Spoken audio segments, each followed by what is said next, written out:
আজকে আমরা যারা নিয়ে কথা বলবো তিনি হচ্ছে আমাদের আর কেউ না, আজিজ কাকু।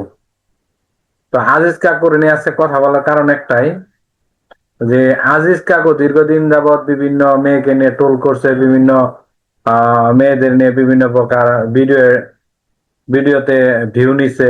এবং কি সর্বশেষ যেটা আপডেট পাওয়া গেছিল, আলম হাসানের বউ বা আলম হাসানের সাবেক যে স্ত্রী শর্মিলা আবুকে নিয়েও বেশ কিছুদিন ভিডিও করছে। তো আলম হাসানের ভিডিও করার পর আলম হাসানকে নিয়েও বিভিন্ন ভাবে কথা বলছে। তো মূলত তার শালী হিসেবে পরিচয় দিয়েছিল আমাদের আজিজ কাকা, অথবা আজিজ কাকু, ওই আমাদের শর্মিলা আপাকে। যাই হোক, এখন আজকে যে বিষয় নিয়ে কথা বলতেছি সেটা হচ্ছে, অনেক প্রবাসী ভাই আছেন যারা, আমার একজন বড় ভাই প্রবাসে থাকে।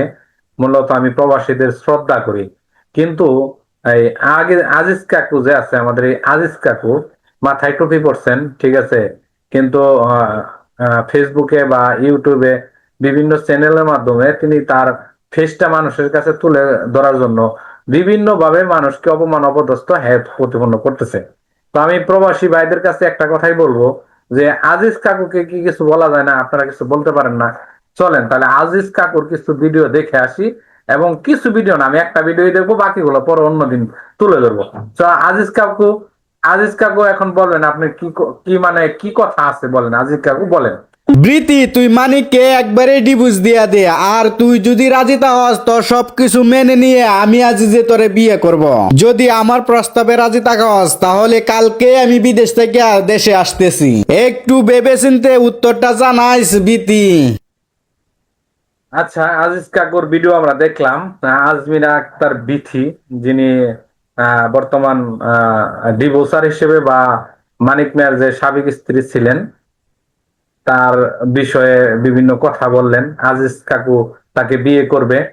তো বিয়ে করার জন্য আজিজ কাকু দেশে আসতে হয়, তারপর ফেসলিপ পরিবারের সাথে কথা বলতে হয়। কিন্তু আপনি তো শুধু বিদেশ থেকেই বলতেছেন যে আপনি ওকে বিয়ে করবেন। তো বিয়েটা কি আপনার কাছে ছেলে খেলা মনে হয়? আর আপনি কি কোটি কোটি টাকার মালিক হয়ে গেছেন আজিজ কাকু? হ্যাঁ, আজিজ কাকু কথাবার্তা একটু মাধুর্য ভাবে বললেন। আর আপনি যে কোনো মেয়েকে বিয়ে করে ফেলেন, যে কোনো মেয়ের বিষয়ে আপনি মানে আহ, নাকটা, আপনার এই ছোট নাকটা মানে বুসা নাকটা আপনি মাঝখানে দেন, বাম হাতটা মাঝখানে দেন। আজিজ কাকু আপনি থাকেন হচ্ছে প্রবাসে, আর এরা থাকে বাংলাদেশে। তো আপনি সবার বিষয়ে আপনি সব জানেন। কিছুদিন আগে আলম হাসানকে নিয়ে বললেন, ভেরি গুড। আপনার শালী কোন অ্যাঙ্গেলে শালী, কোন সূত্রের শালী, অথবা কোন অ্যাঙ্গেলে সেই ডিমের হালি, সেটাও জানি না। তবে আপনি যে এই যে ভিডিও যে মানুষের নিয়ে করেন, আসলে আপনি কি মানুষের কাছে ফেস তুলে ধরতে চান, নাকি আপনাকে ভিউ পাওয়ার জন্য এরকম কাজ করেন? আজিজ কাকু, আমি আপনার কাকু ডাকতেছি, বারবার বলতেছি আজিজ কাকু, বাংলাদেশে অনেক লোকজন আছে যারা অপমান অপদস্থ আপনাকে হেয় প্রতিপন্ন করতে কোনো দ্বিধাবোধ করবে না। এতই যদি আপনার মানে থাকে, হ্যাডাম থাকে, এখন খারাপ ভাষা বলে, আপনার যদি হ্যাডাম থাকে, আপনি বাংলাদেশে আইসা বিটিকে বিয়ে করেন। আর ওই প্রবাসে থেকে বড় বড় লেকচার দেন না, লেকচার দেন। আপনি আসেন বাংলাদেশে আইসা ওই যাকে বিয়ে করবেন তাকে বিয়ে করেন। আর অন্য অন্য যে লোকদের সাথে বিভিন্ন প্রকার কথা বলছেন, আপনার প্রোফাইলে ঢুকলে বিভিন্ন ভিডিও পাওয়া যায়।